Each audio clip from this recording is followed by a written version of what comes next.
Joining us right now is Sushant, Sareen. Gaurav, over to you. Sushant, Sareen, what do you make of these latest developments? I mean, when you talk about Israel, you talk of Iron Dome, you talk about foolproof barricading, you talk about the border fencing where there are multiple cameras and sensors, something that the Indian army was looking at. And here, the Hamas uses perhaps bulldozers and breaches through. What do you make of it? So, Gaurav, a couple of things. On the Iron Dome, there have been studies done in the past that it's a very effective system. But, if there is a large quantity of rockets fired, then the Iron Dome does not work. Beyond a point, its limits are exhausted. And in fact, in one of the previous engagements when Hamas was firing rockets, it turned out that, the Israeli resources were getting depleted very quickly. So there's a limit to how much the Iron Dome can protect. It can protect against maybe a few rockets at a time. But if you're firing 5,000 odd rockets, as is being reported, then there's no way the Iron Dome is effective.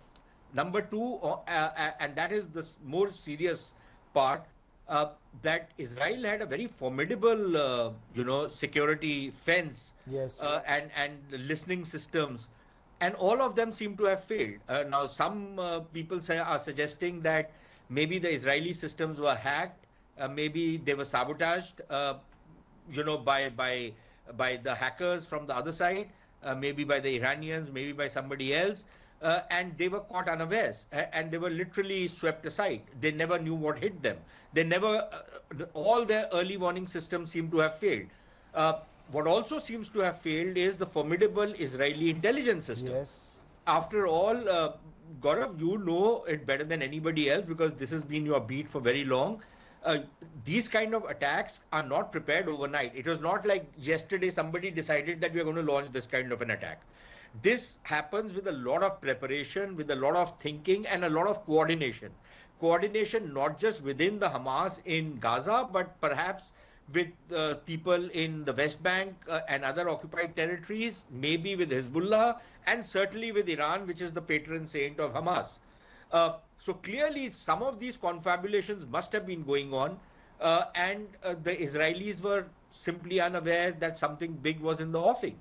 Or even if they were, they had no idea of the magnitude of what was likely to hit them. And continues to hit them. There's a huge hostage crisis. We are being told we've suffered one 26/11. Israel, it seems right now, has multiple 26/11 kind of situations in multiple villages and towns. And people behind barricades are asking, where is our army? Where is the police? Who will save us? It's horrifying to hear what's the reports that are coming from there, Sushant.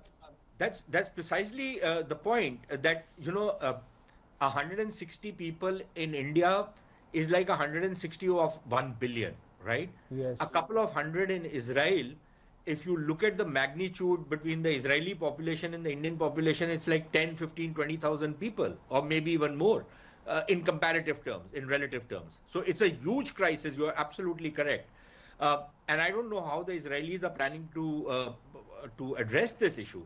And yes, I think serious questions are being asked. The Israelis had been caught napping once, 50 years back in 1973, yes, right? And again, they've been caught napping. There's literally no security anywhere. Everything seems to have just folded over. The Hamas attackers simply seem to have swept through everything. Apparently about 7 towns and other settlements are under occupation. The people out there have either been massacred or been taken hostages. Where is the fight back? We've heard of some airstrikes taking place and some mobilization starting. But, one would have expected that at the local level, because the images which we normally see in Israel, and, Gaurav, you've been there, I've been there. Absolutely. We often see people, carrying weapons. Nobody seems to have fought back. No, this doesn't seem to have been, it's literally like lambs to the slaughter.